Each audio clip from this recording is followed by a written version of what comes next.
Лыжня России – большой зимний праздник, в котором участвуют все от мала до велика. И хотя лыжи весьма распространен вид активного вида отдыха практически во всем мире, в нашей республике это новшество. Цель сегодняшнего мероприятия – привлечь внимание населения к этому виду спорта.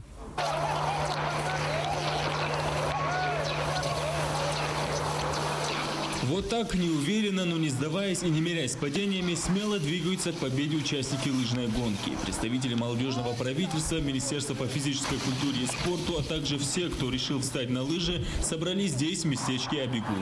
Мы вообще будем развивать зимние виды спорта. Все те виды спорта, которые у нас возможно развивать в республике. Массовая лыжная гонка традиционно является самым масштабным зимним спортивным мероприятием нашей страны.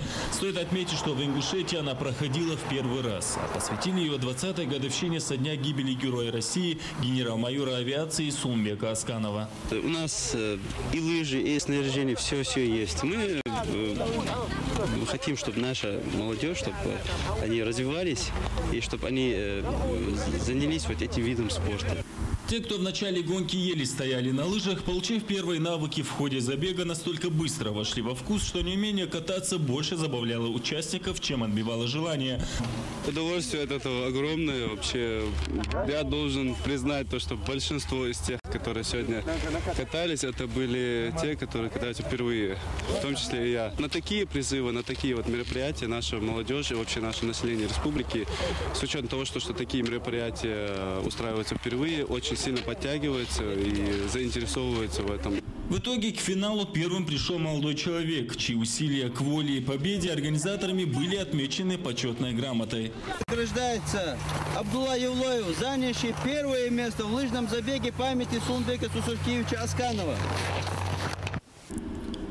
Лыжный спорт на Северном Кавказе довольно-таки распространен, к чему располагает сама природа региона. Правда, у нас в республике этот вид спорта попросту отсутствовал. И сейчас с развитием туризма на Кавказе, в частности горного, ситуация меняется в лучшую сторону. Традиция ежегодно проводить не только лыжню России, но и соревнования по другим видам зимнего спорта, без сомнения, сложится и в Ингушетии, причем в самом ближайшем будущем.